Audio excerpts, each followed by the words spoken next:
Oh, perfect. So, There we go. Oliver, please get started. Yeah. Thank you.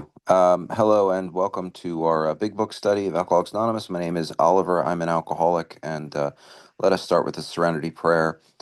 God, grant us the serenity to accept the things we cannot change, the courage to change the things we can, and the wisdom to know the difference. నమస్కారం మిత్రులారా, నా పేరు రమణ. ఆ, ఆలివర్తో పాటు వారం వారం మనం big book అధ్యయనం చేసుకుంటున్నాం కదా. మళ్ళీ దానికోసం మేము ముందుకు వచ్చాము. మొట్టమొదటిగా మనం ప్రశాంత ప్రార్థనతో మొదలు పెడదాం. దేవా, నేను మార్చలేని విషయం నిన్ను అంగీకరించుటకు నాకు ప్రశాంతత నిమ్ము, మార్చగలిగిన విషయం నిన్ను మార్చుకున్నట్టుకు ధైర్యము నిమ్ము, మరియు పైరటికి గల తేడాను తెలుసుకునే వివేకము నిమ్ము. Yes Oliver. Thank you. And I'm sorry for having my video off today. It's a family issue with my house. We are on We Agnostics. It's page 44 in my edition of the Big Book, which is the fourth edition. We're just starting the chapter.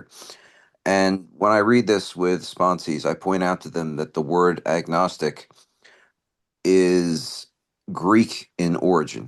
A lot of people don't know what agnostic means when I ask them, but the root words mean without knowledge. When in ancient Greek, when they would put an alpha at the beginning of a word, it meant without. Like atheist is without God, because the Greek word for God is theos. And so this is gnosis is the Greek word for knowledge. So it's without knowledge of whether or not God exists or any sort of higher power. Do you want to translate that, or should I just get into it? Yeah, I'll do that little bit. So, నమస్కారం మిత్రులారా, మనం 4వ అధ్యాయం భగవంతుని ఉనికిని నిరూపించలేము అని భావించే మేము అన్న అధ్యాయంలో ఉన్నాం. ఇది చాలా పొడగ్గా ఉంది తెలుగులో టైటిల్, కాకపోతే ఇంగ్లీష్ లో దాని టైటిల్ వి అగ్నాస్టిక్. అగ్నాస్టిక్ అంటే ఎవరు? అగ్నాస్టిక్ అంటే ఆ మాటకి అర్థం, మూలార్థం చెప్తున్నారు ఆలివరు. ఎగ్నాస్టిక్, ఏ అంటే లేనిది, లేకుండా. గ్నాస్టిక్ అంటే జ్ఞానము ఉన్నవాడు. సో జ్ఞానము లేకుండా, జ్ఞానము లేనివాడు. దేని గురించి జ్ఞానం లేనివాడు? భగవంతుడు ఉన్నాడా లేడా అన్న విషయం మీద నాకు ఏ జ్ఞానము లేదు, నాకు తెలియదు భగవంతుడు ఉన్నాడా లేడా అని. అలా అన్నవాడు అగ్నాస్టిక్. వాడికి ఈ ప్రోగ్రామ్ గురించి బోధపరచడానికి ఈ అధ్యాయం అని చెప్తున్నాడు. ఓకే వాళ్ళు, go head. Thank you. In the preceding chapters, you have learned something of alcoholism. We hope we have made clear the distinction between the alcoholic and the non-alcoholic. This is the elevator pitch for the first step. You know, if you only had a few minutes to talk to someone about step one instead of having hours to go over the first few chapters of this book, this would be the way to do that. If, when you honestly want to, you find you cannot quit entirely, or, and it says or, it doesn't say and, and that's very important because if either one of these applies to you, or if when drinking you have little control of the amount you take, you are probably alcoholic. Probably. If that be the case, you may be suffering from an illness which only a spiritual experience will conquer, which is a very strange thing to say because, you know, if I have an illness, if I have the flu, I don't think that prayer is going to help with that. I think I need medicine. If I'm really sick, I need to go to the hospital. But this is an illness that is spiritual in nature, and so it needs a spiritual experience to conquer it. Yeah, so ఇది 43వ page అండి మన big book లో. చదవడం మొదలు పెడదాము. ఇంతకు ముందు అధ్యాయాల్లో మీరు తాగుబోతుతనం గురించి కొంతవరకు తెలుసుకున్నారు. త్రాగుబోతు కాని వ్యక్తికి మధ్యనున్న వ్యత్యాసాన్ని స్పష్టపరిచామని మేము అనుకుంటున్నాం. ఇక్కడి నుంచి చెప్పేది ఏంటంటే, మీకు 5 నిమిషాలు ఉన్నదనుకోండి న్యూ కమర్తో మాట్లాడడానికి, నువ్వు ఆల్కహాలికా కాదా తెలుసుకోవాలి అన్నదానికి ఈ ప్రశ్నలు అడుకోవచ్చు. మనం కూడా అడుకోవచ్చు ఈ ప్రశ్న. ఏంటి, మీరు నిజాయితీగా కోరుకుంటున్నా కూడా మీరు త్రాగుడు పూర్తిగా వదలలేని స్థితిలో ఉన్నారా? అది ఒక ప్రశ్న. లేక, మరియు కాదు, లేక, అండ్ కాదు, ఆర్, లేక త్రాగేటప్పుడు మీరు తీసుకునే మోతాదు మీద మీకు నియంత్రణ లేకుండా ఉందా? ఒకటి, ఆపుదామని నిజాయితీగా అనుకున్నా ఆపలేకపోతున్నాం. 2, ఒకటంటూ తీసుకుంటే అమితంగా తాగేస్తున్నాం, మితంగా ఆపలేకపోతున్నాం. ఈ రెండిట్లో ఏదైనా కానీ ఉంటే ఏమంటాడు? బహుశా, అది కూడా బహుశా మీరు తాగుబోతూ అయి ఉండాలి. యువర్ ప్రాబబ్లీ ఆల్కహాలిక్, మీరు అయి ఉండొచ్చు. అదే నిజమైతే మీరు ఒక ఆధ్యాత్మిక అనుభవం మాత్రమే నయం చేయగల ఒక అనారోగ్యంతో బాధపడుతూ ఉండి ఉండాలి. బాధపడుతూ ఉండి ఉండాలి కూడా కాదు, యు మే బి సఫరింగ్ అన్నాడు ఇంగ్లీష్ లో. ఉండి ఉండొచ్చు. అది కూడా ఖణిగా చెప్పటం లే, మీకు ఉంది, మీకు ఇది ఉంది అని ఎప్పుడు చెప్పం కదా, మీకు ఉండి ఉండొచ్చు అని చెప్తున్నాడు.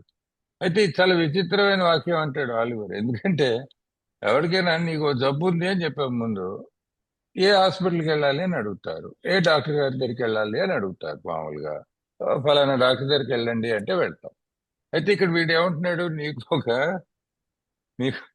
ఒక అనారోగ్యంతో బాధపడుతున్నావు, కానీ దీన్ని నయం చేయగలిగింది ఏ డాక్టరు కాదు, నయం చేయగలిగింది ఒక ఆధ్యాత్మిక అనుభవం మాత్రమే అంటున్నాడు.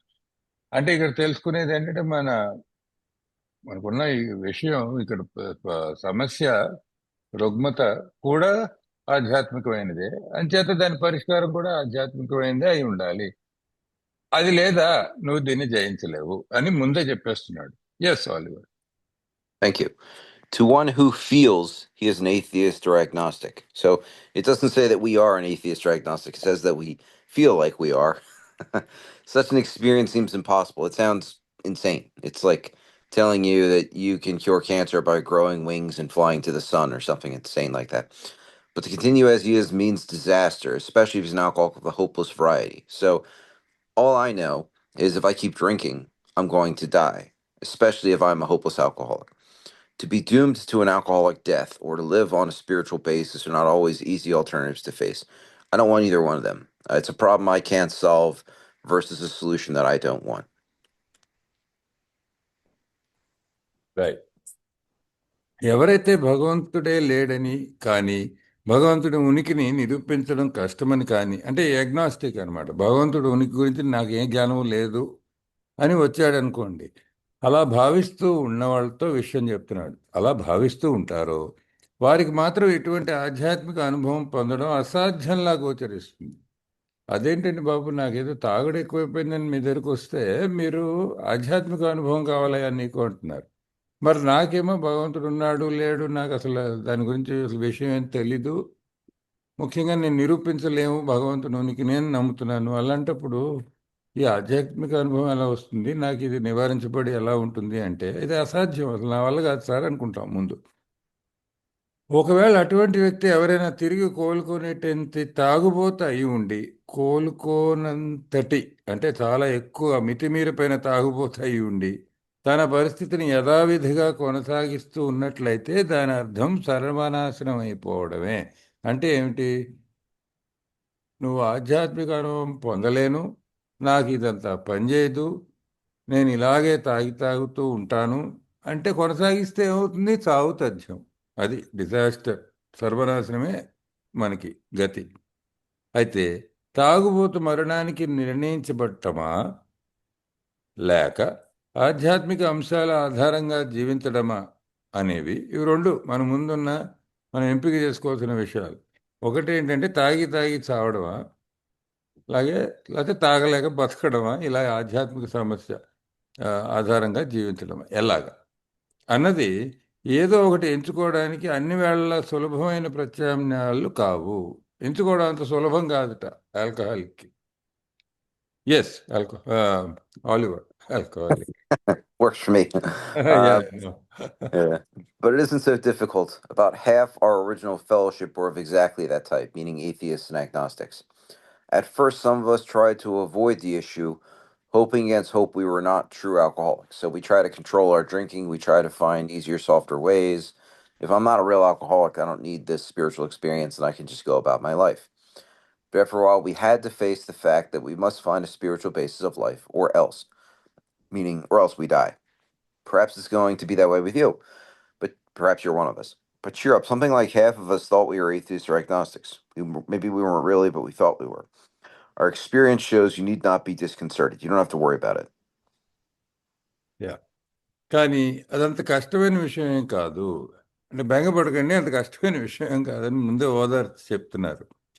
మా మిత్రమండలిలో ఇంచుమించు సగం మంది ఖచ్చితంగా ఆ కోవకు చెందినవారే. ఎవరు ఏ కోవకు చెందినవారు? ఇదంతా నా వల్ల కాదండి బాబు అని ఫస్ట్ ఆధ్యాత్మికము అనగానే నాకు ఇదంతా చేత కాదు అన్నవాళ్లే సగం మంది ఉన్నామండి. బెంగపడద్దు, వినండి. ఏమిటి వినాలి?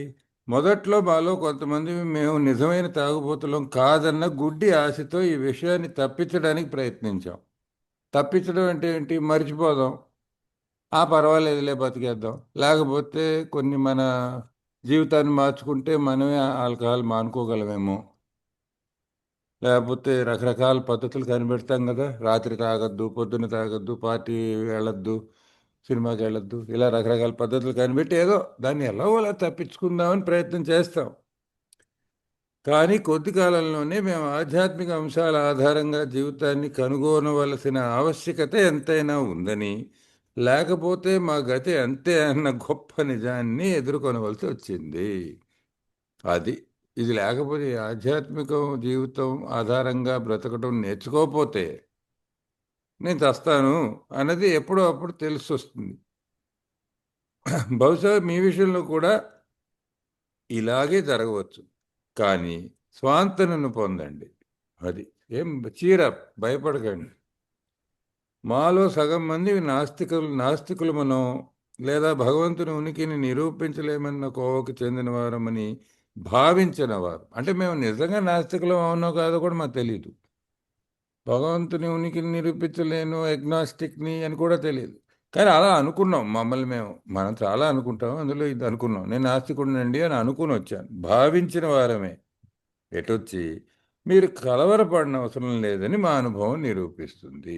అంత మాత్రాన భయపడకండి, ఈ ప్రోగ్రాం మీకు కాదు అని అనుకోవాల్సిన అవసరం లేదు, కలవరపడద్దు, ఇంకా ముందుకు చదవండి అని చెప్తున్నారు. Yes Oliver. Thank you. If a mere code of morals or a better philosophy of life were sufficient to overcome alcoholism, many of us would have recovered long ago. So, if having a moral code, if having a religion or some other ethical teaching were enough, almost none of us would need AA, and almost none of us would be, we'd recover from alcoholism on our own. But we found that such codes and morals did not save us, no matter how much we tried. Like, I can't live up to any code. I could convert to from one religion to another, or I could try a new ethical system. It doesn't really matter because I can't live up to any of them. Every moral code that I know that's worth its weight says that lying, cheating, and stealing is bad. But every alcoholic that I know, regardless of how they were raised and what religion or anything, has lied, cheated, and stolen. So it's not about the code, it's about the inability to live up to that code. We could wish to be moral, we could wish to be philosophically comforted. In fact, we could will these things with all our might, but the needed power wasn't there. So the desire might be there, and I can say that I have willingness, but I don't have the kind of willingness that I can convert into action. I can't live by that code. Our human resources, as marshaled by the will, were not sufficient. They failed utterly. I don't have the power to live up to that code, even if I want to. Right. తాగుబోత్తనాన్ని అధిగమించడానికి కేవలం నీతి సూత్రాల ఆచరణ లేదా మెరుగైన తత్వజ్ఞానం సరిపోతాయనుకుంటే మాలో ఎంతోమంది ఏనాడో కోలుకొని ఉండేవారు. కానీ మేము ఎంత ప్రయత్నించినప్పటికీ ఈ నీతి సూత్రాలు మరియు తత్వజ్ఞానాలు ఏమీ మమ్మల్ని కాపాడలేకపోయామని మేము కనుగొన్నాము. ఏమిటి ఈ నీతి సూత్రాలు, ఈ తత్వజ్ఞానం, వాటి చర్చ చేస్తున్నారు? ఏమిటది? ఏంటంటే ఇప్పుడు ఏదో మతం తీసుకోండి, ఏ మతంలో అయినా సరే ఇలా మంచిగా నడుచుకుపోరా అని ఏదో కొన్ని చెప్తారు. అవి పట్టుకొని మనం ఆ జ్ఞానాన్ని పట్టుకొని, లేకపోతే ఆ నైతికమైన ప్రవర్తన, మీరు ఏ మతాన్ని నమ్ముతారో దాని ప్రకారం ముందుకెళ్తే తాగుడు మానేయచ్చు, ఏముంది. కానీ నిజంగా అలా అవి సరిపోయి ఉంటే అసలు ఇంతవరకు వచ్చేది కాదు పరిస్థితి. పుస్తకం చదువుకుంటూ ఆల్కహాలిక్స్ అనానిమస్ మీటింగ్లో కూర్చుని ఉండేవాళ్ళం కాదు మనం అందరం. మరి ఎక్కడ తేడా ఎక్కడొచ్చింది? మనకేం మంచి నైతిక ప్రవర్తన గురించి చెప్పలేదా ఇంట్లో? మన గుడిలో చెప్పలేదా? మన పురాణాల్లో చెప్పలేదా? మన మతంలో చెప్పలేదా? చెప్పారు, వాళ్ళు చెప్పారు, మనం అర్థం చేసుకున్నాం. మరి సమస్య ఎక్కడొచ్చింది? సమస్య ఏమిటంటే నైతిక ప్రవర్తన నిలుపుకోలేకపోవడం. ఇప్పుడు ఉదాహరణకి ప్రతి మతంలోనూ ఈయన అంటున్నాడు, ప్రతి మతం, ఏ మతమైనా తీసుకోండి, అబద్ధాలు చెప్పడం తప్పు, మోసం చేయడం తప్పు, దొంగతనం చేయడం తప్పు అని రాస్తారు కదా. ఇవన్నీ మంచివని చెప్పిన మతం లేదు కదా. మరి ఇవన్నీ మనకు చిన్నప్పటి నుంచి తెలుసు కదా, ప్రపంచం అంతటా ఏ మతం వాడివైనా. కానీ నాకు తెలిసిన ప్రతి తాగుబోతూ కూడా అబద్ధాలు చెప్పాడు, మోసం చేశాడు, దొంగతనం చేశాడు. అంటే సమస్య ఎక్కడుంది? అవసరమైన శక్తి అక్కడ లేదు అంటున్నాడు. అది నిజానికి వీటన్నిటినీ మా పూర్తి శక్తి సామర్థ్యాలతో ఆశించవచ్చు. ఆశించడం వేరు, ఆచరణ వేరు. అది ఇక్కడ సమస్య. ఈ నైతిక స- సూ నీతి సూత్రాలన్నీ ఆకళింపు చేసుకోవడం కాదు, దాన్ని ఆచరణలో పెట్టాలి. పెట్టాలంటే ఏం కావాలి? దానికి అవసరమైన శక్తి కావాలి. ఆ శక్తి అక్కడ లేదు. అది మన దగ్గర శక్తి లేకపోవడం, శక్తిహీనత అంటే ఇది. మా ఆత్మ సంకల్పంతో మేమెంత కూడగట్టినప్పటికీ మా సహజ మానవ వనరులు సరిపోలేదు. అంటే నా ఇచ్ఛాశక్తి, నా శక్తి, నా సొంత శక్తి సరిపోలేదు.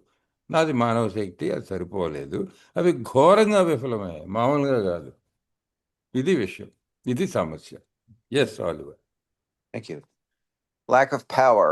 That was our dilemma. Dilemma is an interesting word because it implies a very big problem, but it also indicates a stark choice, a fork in the road, if you will. We had to find a power by which we could live, and it had to be a power greater than ourselves. Obviously, where and how are we to find this power? See, I can find plenty of powers by which I can die. Alcohol is a power that's greater than me. Drugs are a power that's greater than me. But these are powers that kill me. Anyone who says they have trouble finding a higher power, if they end up in AA, I'm sort of like asking them, what do you mean? Like, you were looking for a higher power every single day. Every time you walked into a liquor store or talked to a bartender, they were handing you a power that was greater than yourself, but it was a power that was killing you. Is it possible?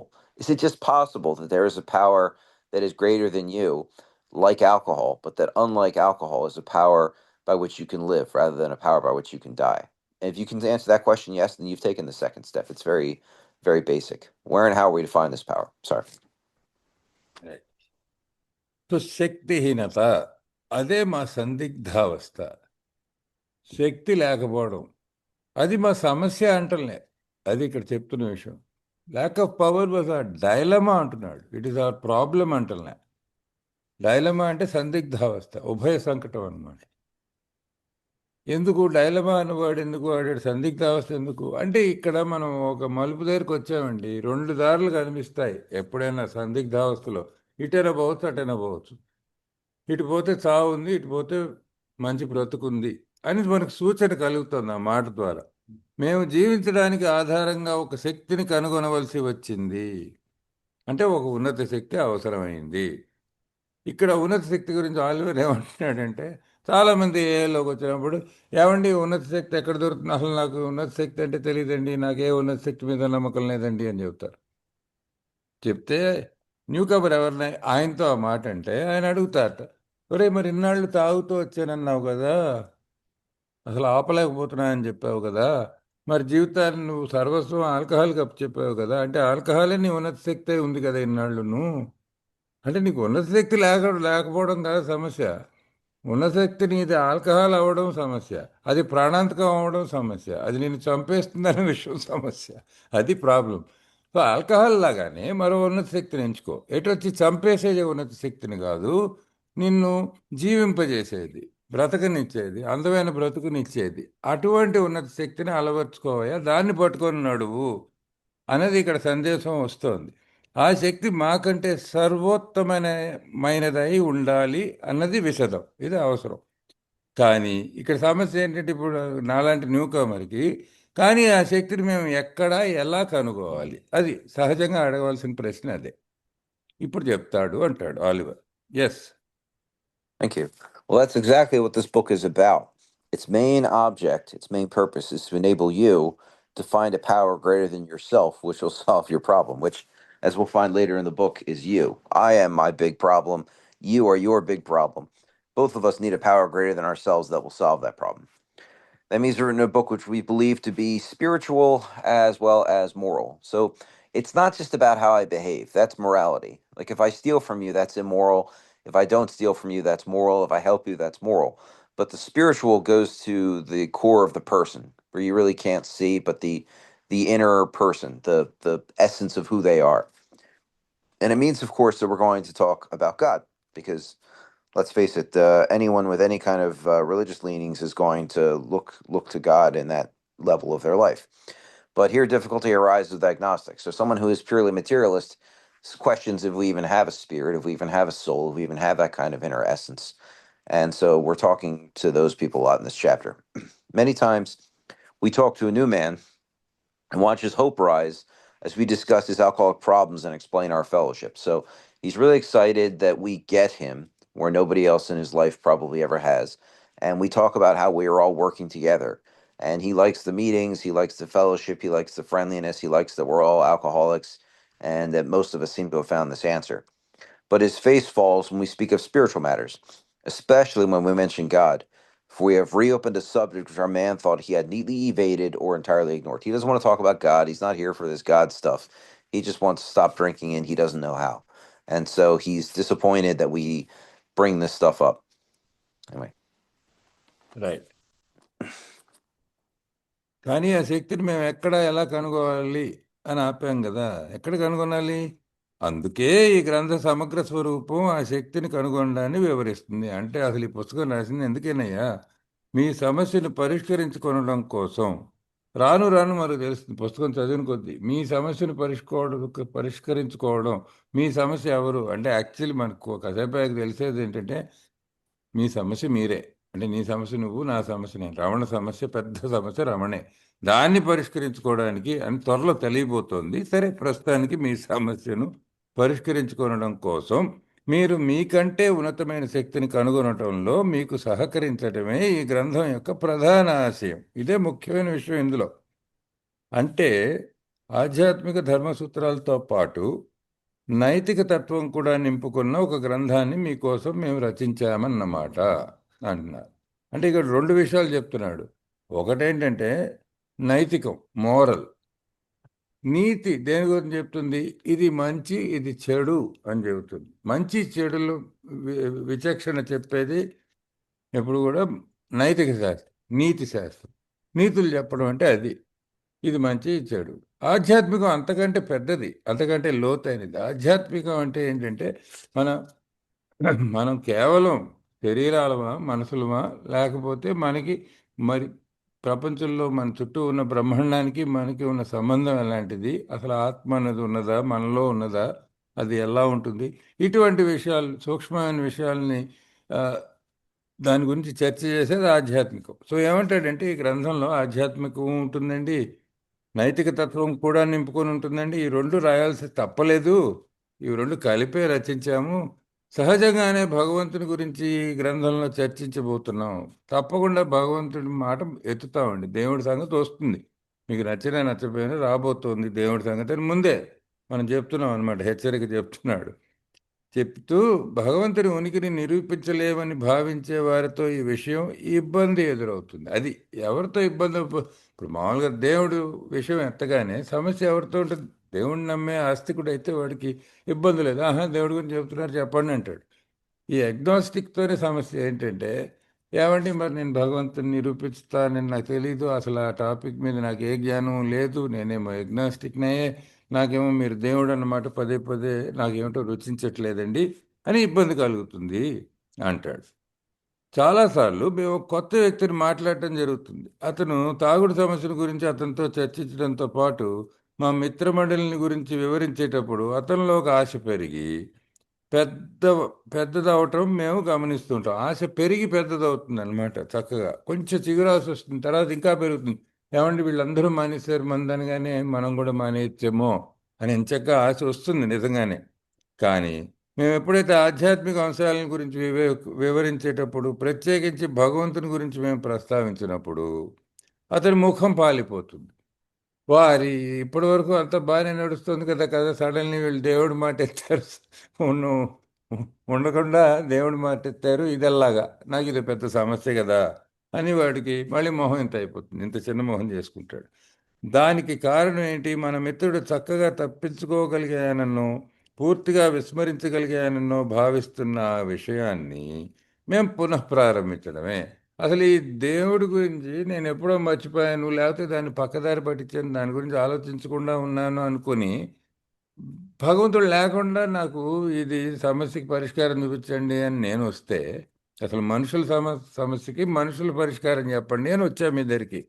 మీరేమో ఆధ్యాత్మికం అనగానే నాకు కొంచెం నిరుత్సాహం వచ్చింది. మరి ఎలా? Oliver. Thank you. We know how he feels. We have shared his honest doubt and prejudice. We felt the same way he did. Some of us have been violently anti religious. So this isn't just that you're an atheist. I don't believe in God. I don't believe in any religion. But if you do, that's fine. Good for you.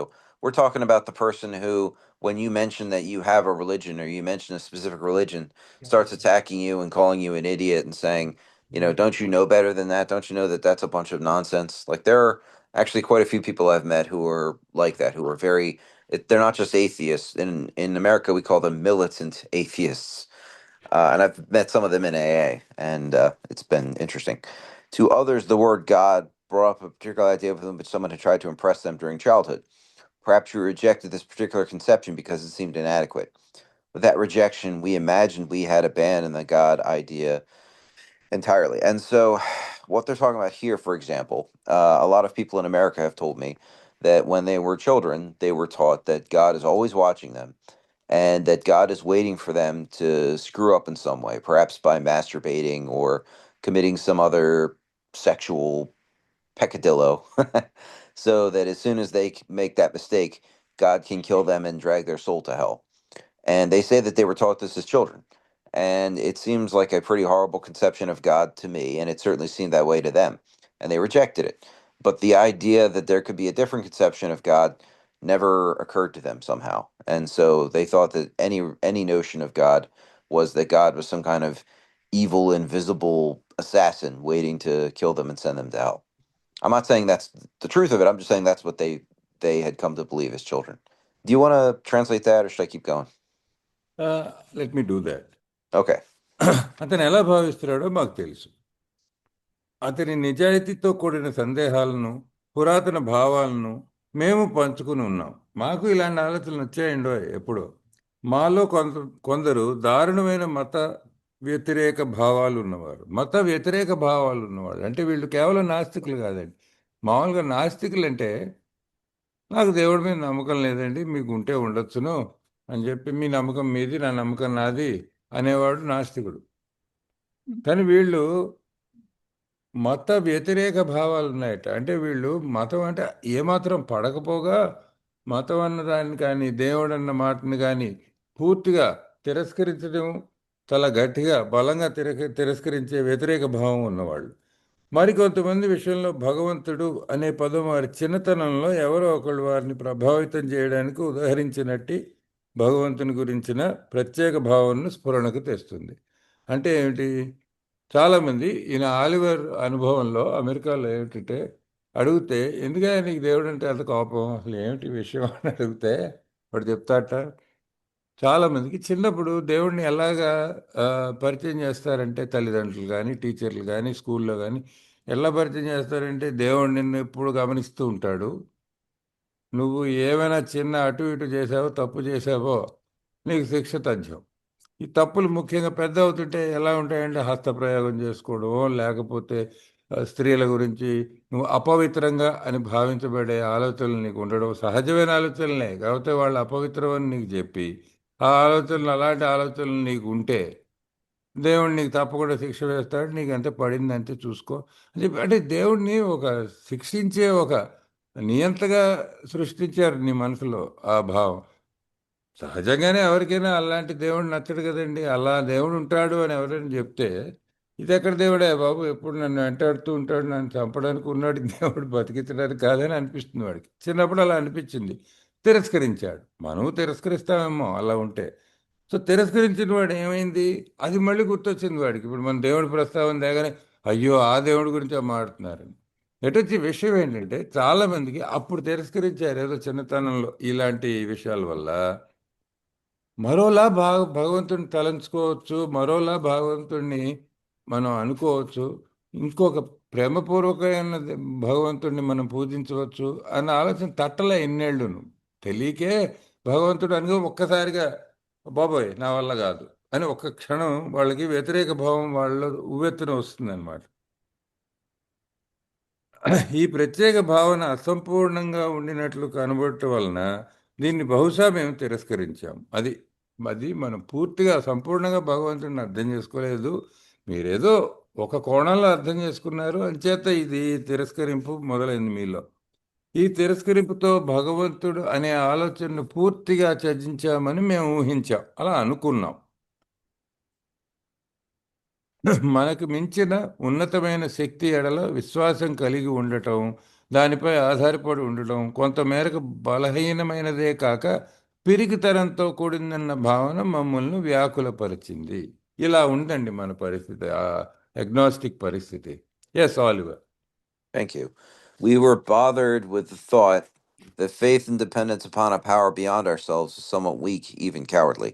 The idea that, faith is a crutch, that life is pointless and bleak, and that you should go through it recognizing the hopelessness and pointlessness of it.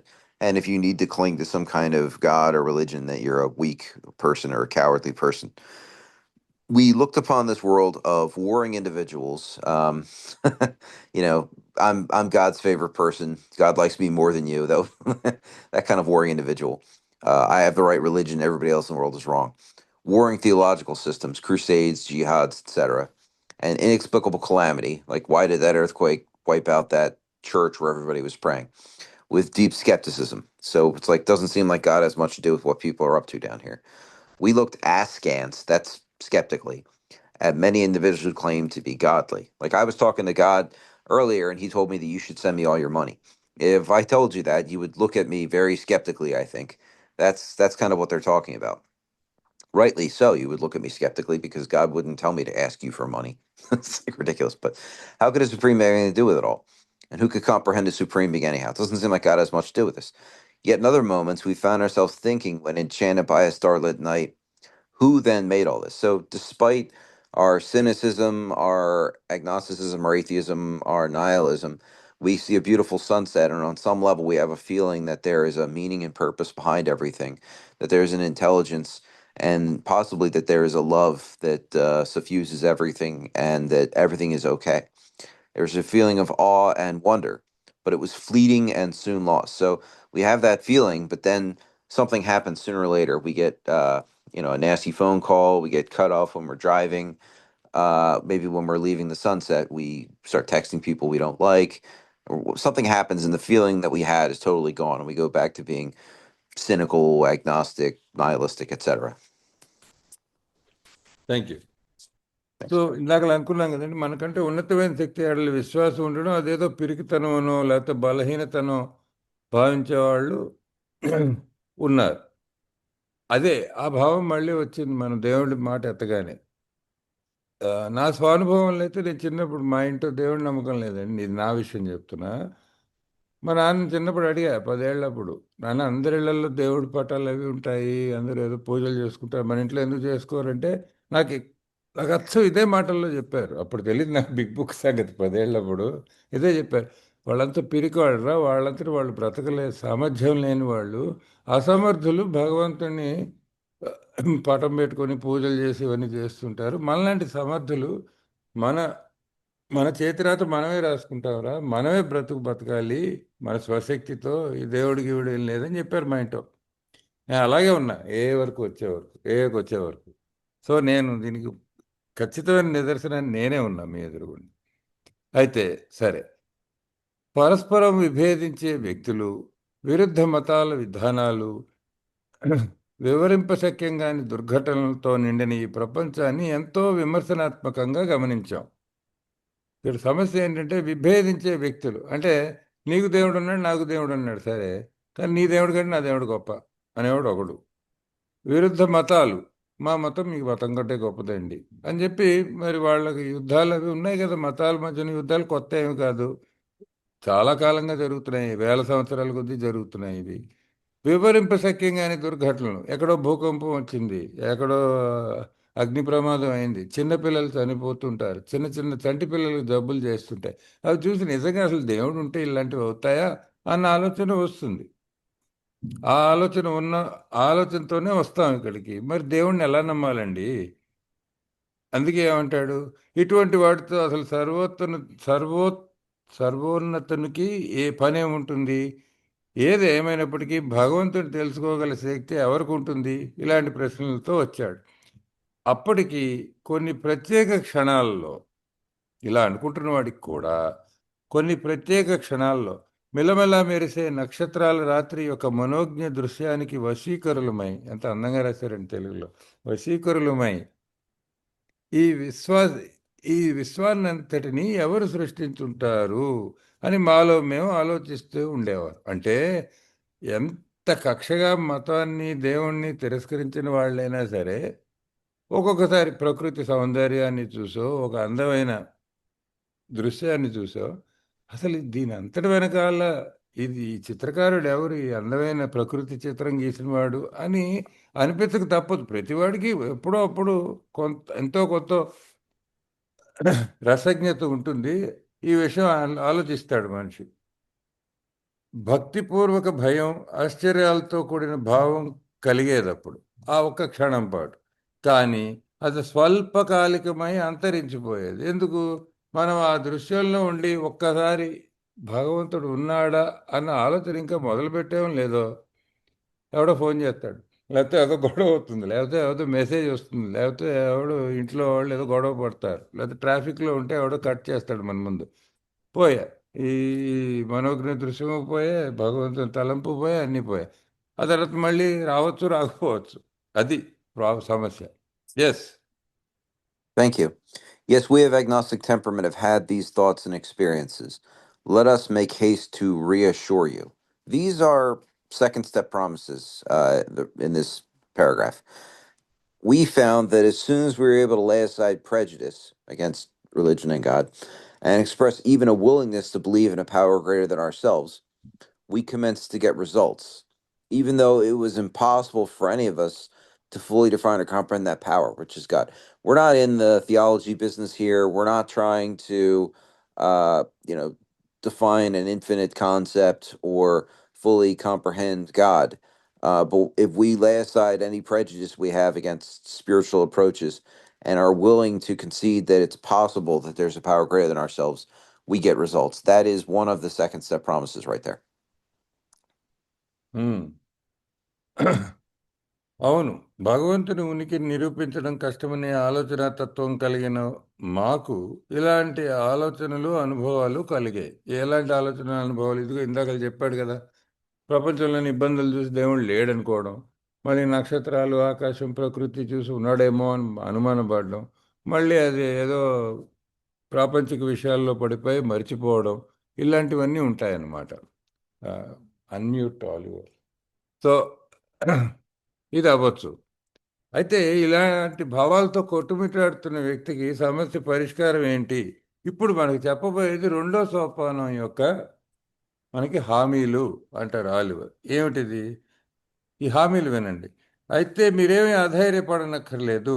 దేవునిగా పరిగణించబడే ఆ శక్తి ఏమిటో పరిపూర్ణంగా నిర్వచించడానికి లేదా అర్థం చేసుకోవడానికి మాలో ఎవరికి సాధ్యపడనప్పటికీ, ఇది మొదటి విషయం. మాలో ఎవ్వరు కూడా ఏదో సంపూర్ణంగా భగవంతుని గురించి నిర్వచనం చెప్పగలవని, భగవంతుణ్ణి మేము వెళ్ళి చూసి వచ్చామని, లేకపోతే ఇలా ఉంటాడు, ఇలా ఉంటుంది అని కానీ, ఆ రూపం మాకు తెలుసు అని కానీ, వివరించగలమని కానీ, ఇలాంటి మా గొప్పగా ఆత్మజ్ఞానం ఉందని కానీ మేము అసలు చెప్పబోవట్లేదండి. అది కాదు ఈ విషయం ఇక్కడ.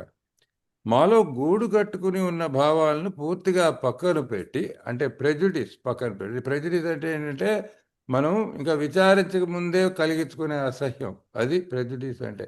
అసలు మనం ఇంకా విచారించకుండా అనుకునేది ఆలోచించకుండానే నాకు పడదు అని ముందే మనం తీర్పు చెప్పేసాను చూడు, అది సమస్య. ఆ ప్రెజుడిస్, ఆ గూడు కట్టుకుని ఉన్న భావాన్ని పక్కన పెట్టి మాకంటే ఉన్నతమైన ఒక శక్తిని నమ్మటానికి మేము అంగీకారాన్ని తెలియజేసిన వెంటనే, కేవలం అంగీకారం అండి, నమ్మేసామని కూడా అనలా,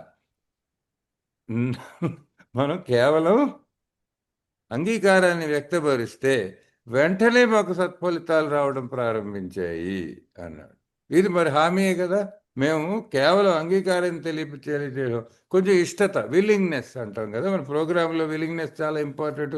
విల్లింగ్నెస్ అని తోముతుంటారు కదా మీటింగుల్లో. ఇదే ఈ విల్లింగ్నెస్. ఈ ఇష్టత ఒక్క పిసరు చూపిస్తే చాలు, వెంటనే మాకు సత్ఫలితాలు రావడం ప్రారంభించాయని చెబుతోంది. ఇదిగో హామీలు ఉన్నాయని చెప్తున్నాడు Oliver. Yes Oliver. Thank you. Much to our relief, we discovered we did not need to consider another's conception of God. So what I think of God is doesn't matter. What your parents think of God doesn't matter. What your friends think of God doesn't matter. What the old timer in the meeting thinks of God doesn't matter. Our own conception, however inadequate, was sufficient to make the approach and to effect a contact with him. So whatever your conception is, it's enough to get started here. It doesn't necessarily mean that's where we'll end up, but it means that we are where we are. You don't have to worry about believing things that you struggle with. It's what you are capable of believing in right now. And, we start where we are, not where we want to be. Here's some more promises. As soon as we admitted the possible existence of a creative intelligence, a spirit of the universe underlying the totality of things, we began to be possessed of a new sense of power and direction, provided we took out the simple steps. So the simple steps they're talking about there are the 12 steps. But this sense of power, I mean, the idea here is that all power comes from God, and that whatever power I have in my life is on loan to me from God. I don't have the power to overcome my ego, and I don't have the power to stay sober, but God will provide that power to me if I'm willing to receive it. We found that God does not make too hard terms with those who seek Him. He does not ask me to believe in things that I can't possibly believe in, or join religions that I just can't accept what they argue, that kind of thing. To us, the realm of spirit is broad, roomy, all inclusive, never exclusive or forbidding to those who earnestly seek. It is open, we believe, to all men.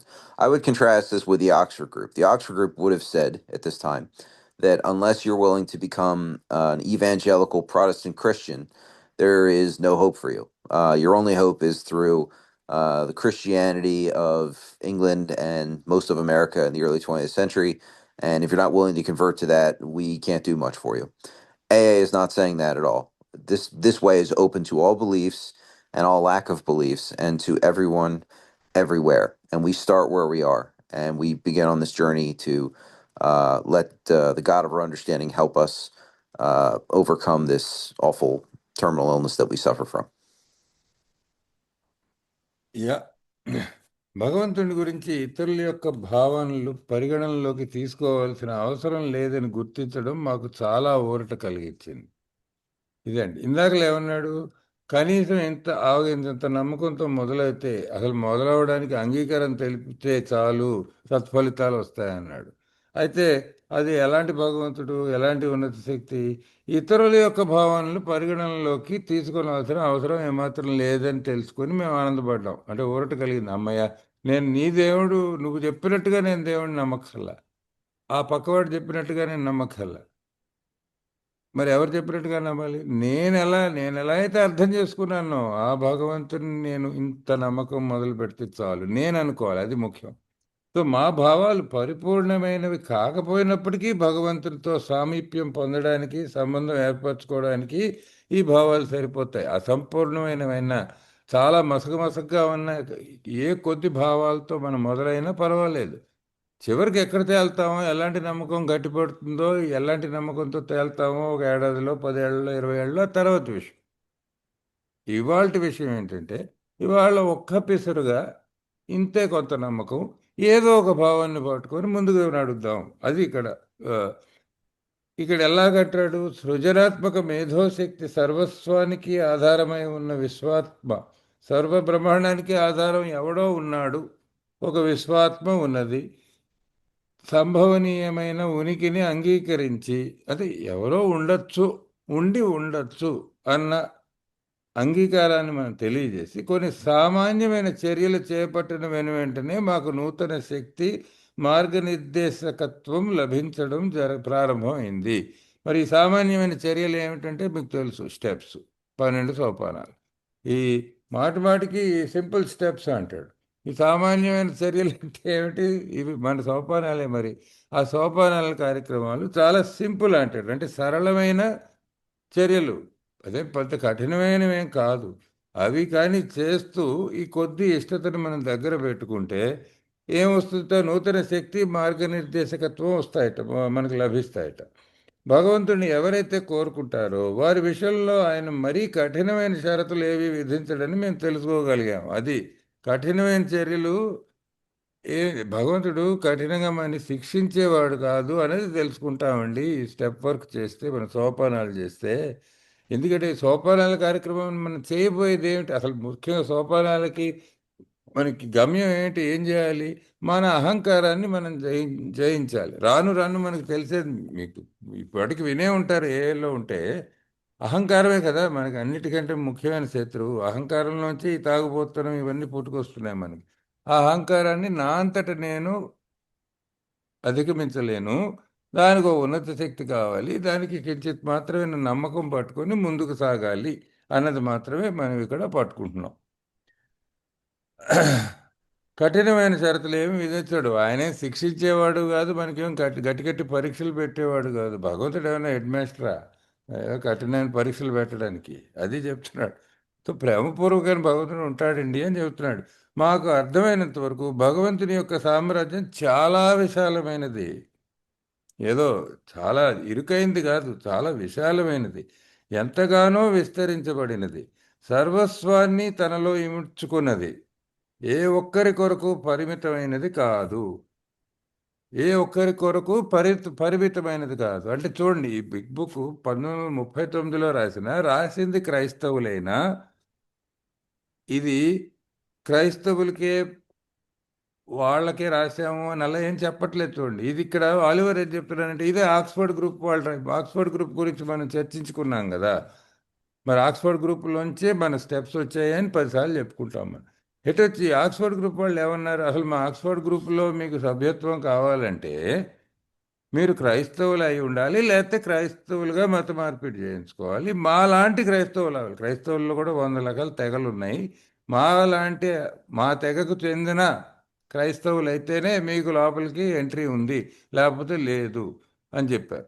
మరి Oxford group దేవుడు అలా వాళ్ళు అనుకున్నారు. తప్పు ఒప్పమని ఏం చెప్పట్లా. ఇక్కడ వీళ్ళు ఏం చెప్తున్నారు? ఎంతో విస్తరించబడినది, సర్వస్వాన్ని తనను ఇముడ్చుకున్నది, ఏ ఒక్కరికి పరిమితమైనది కాదు. అంటే సంకుచితమైన భగవంతుడు కాదు ఏది భగవంతుడు. ఎవరు దాన్ని మనఃపూర్వకంగా కోరుకుంటారో వారందరికీ అందుబాటులో ఉండేది. సమస్త మానవ కోటి కొరకు అది తెలువబడి ఉంటుందని మా విశ్వాసం. అది సమస్త మానవ కోటికి ఎవడు కావలిస్తే వాడు రావచ్చండి. ఏలో మాతో పాటు ఈ తలుపులు ఎప్పుడు తెరిచుంటాయి భగవంతుడికి. మాతో పాటు మీరు కూడా రండి, ప్రయాణం చేయండి. మీరు ఏ మతం ఏమిటి ఎవరో అడగరండి, మీ దేవుడు ఎవరో కూడా ఎవరు అడగక్కరండి, ఏదో ఒకటి పట్టుకొని రండి సార్ అని చెప్తున్నారు. Yes, all. Thank you. When therefore we speak to you of God, we mean your own conception of God, not my conception or anyone else's. This applies to other spiritual expressions which you find in this book. They mean what they mean to you. Like prayer and meditation, for example, could mean very different things to very different people, but they mean what they mean to you. Do not let any prejudice you may have against spiritual terms deter you from honestly asking yourself what they mean to you. Again, what you were taught as you were a child, it may not be what you believe now, and that's okay. But you need to find out what these terms mean to you and what you are willing to undertake right now. At the start, this is all we needed to commence spiritual growth, to effect our first conscious relation with God as we understood Him. So, I have had a relation with God my whole life, but most of my life I was unaware of that relation. It's only through coming into Alcoholics Anonymous and working the steps that I've begun to have a conscious relationship with God, where I'm aware of God's infinite love for me, and I am in communication with God through prayer and meditation. That's my experience with this.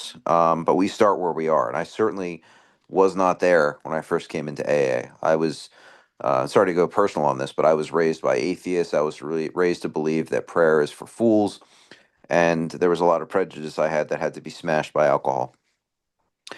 Afterward, we found ourselves accepting many things which then seemed entirely out of reach.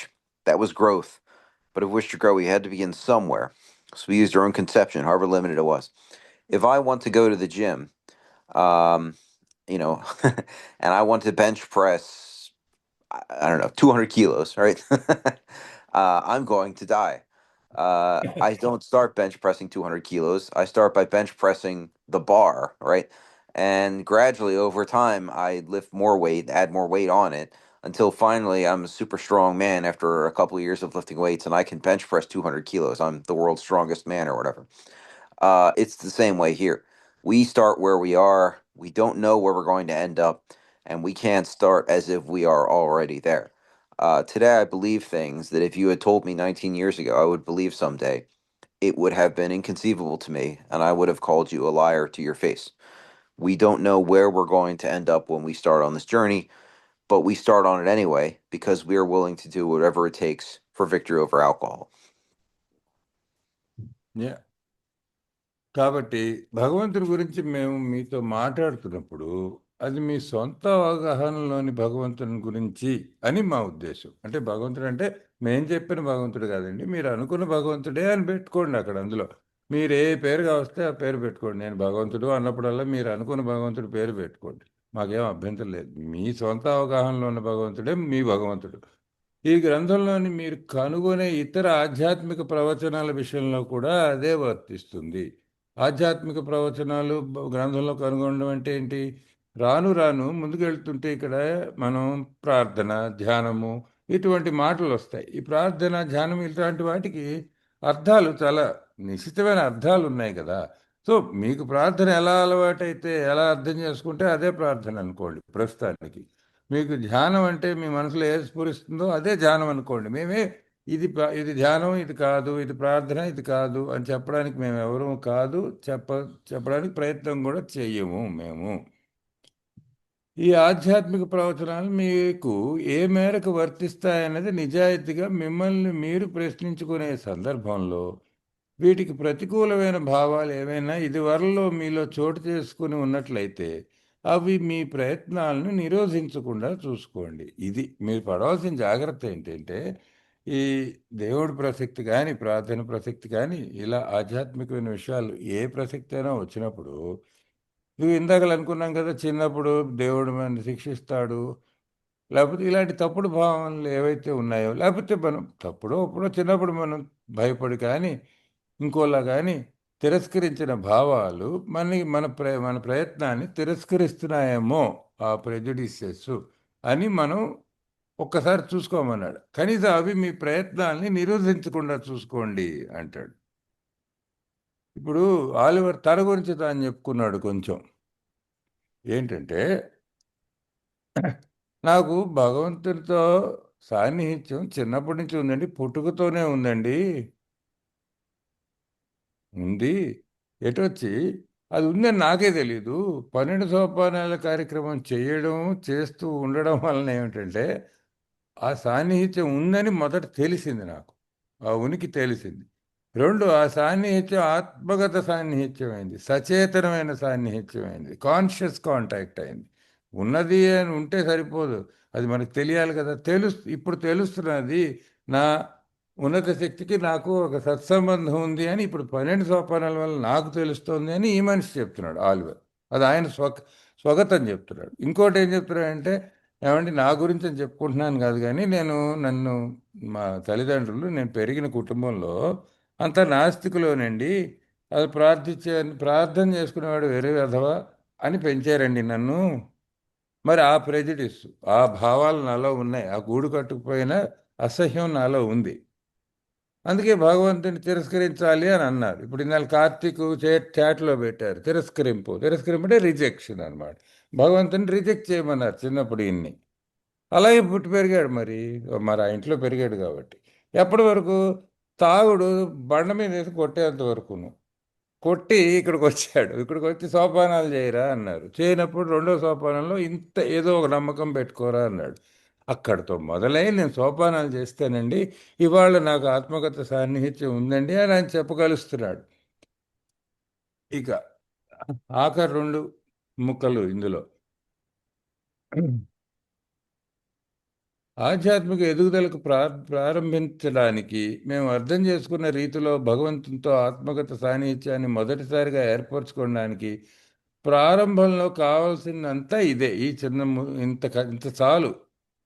మరీ ఎక్కువ ఏదో పెద్ద గొప్ప సాధువులను అయిపోక్కర్లా. తరువాతి కాలంలో ఒకనాడు పూర్తిగా మాకు అందుబాటులో లేవు అనుకున్న ఎన్నో విషయాలను అంగీకరించడం జరిగింది. ఇది రాను రాను జరగచ్చు. అది పురోగతే.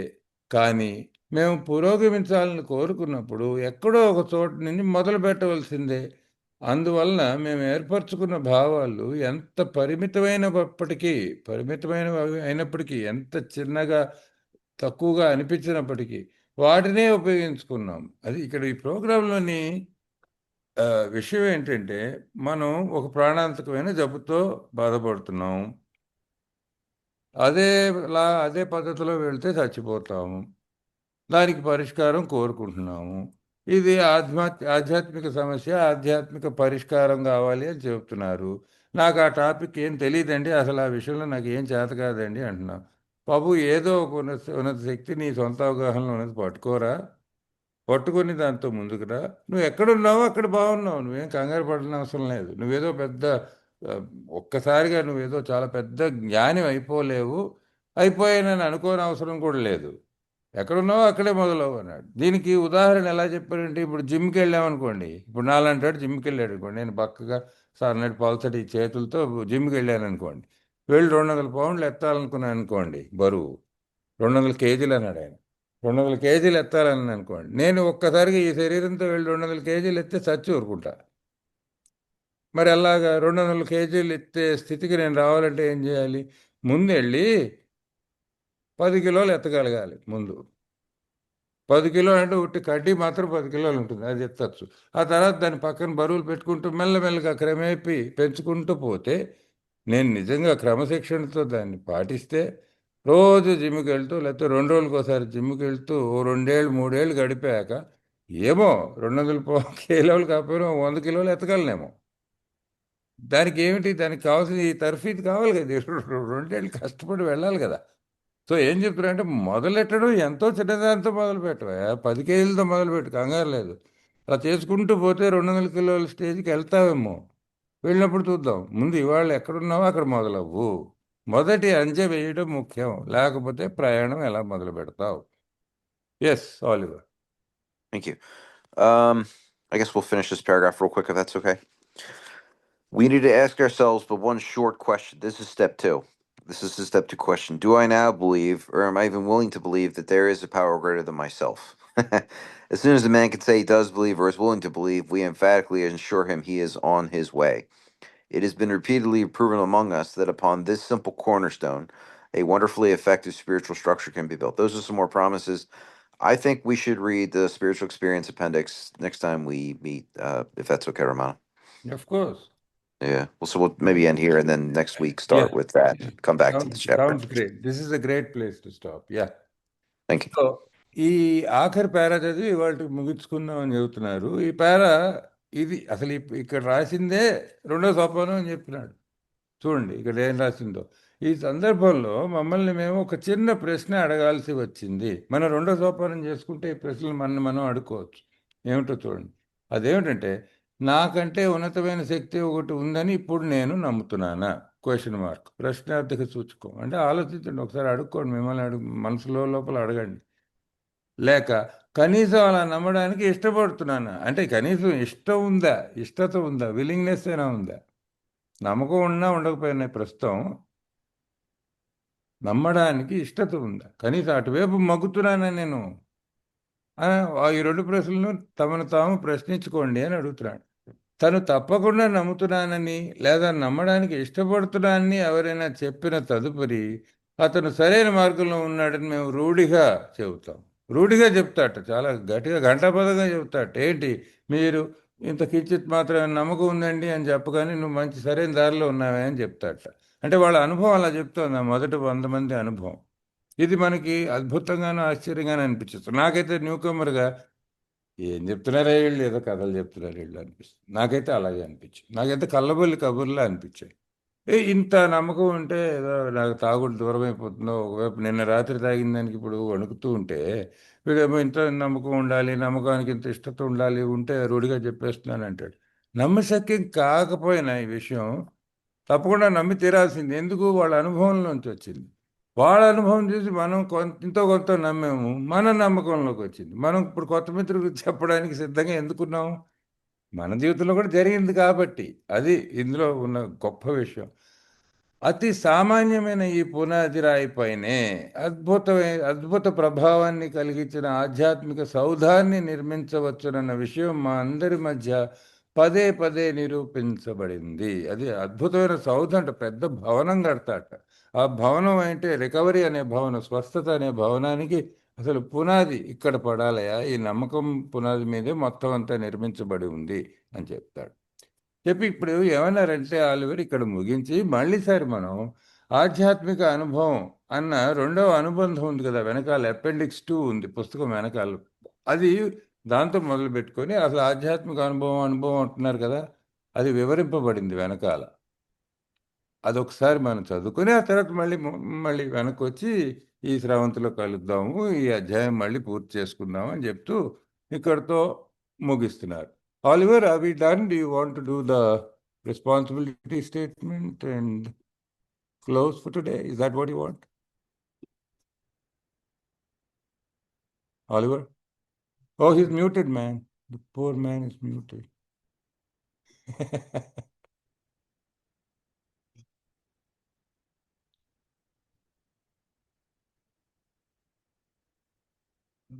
Sorry, I don't know why that keeps happening. I apologize. Yeah, let's That's just close with okay. the That's okay. responsibility pledge. Thank you, Romana. I am responsible when anyone anywhere reaches out for help. I want the hand of A always to be there. For that, I am responsible. Thank you. బాధ్యతను గుర్తు తెచ్చుకుంటూ మరొకసారి మనం ముగించుకునే ముందు చదువుకుందామండి. నేను బాధ్యుడను. ఎవరైనా ఎక్కడైనా ఎప్పుడు సహాయం కోరినా ఏ యొక్క సహాయ హస్తం ఎల్లప్పుడూ అతడు ఉండాలని నేను కోరుకుంటాను. అందుకు నేను బాధ్యుడను. ఇక్కడితో ఈ వారం ముగిద్దామండి. మళ్ళీ కొనసాగిద్దాం. వచ్చినందుకు ధన్యవాదాలు.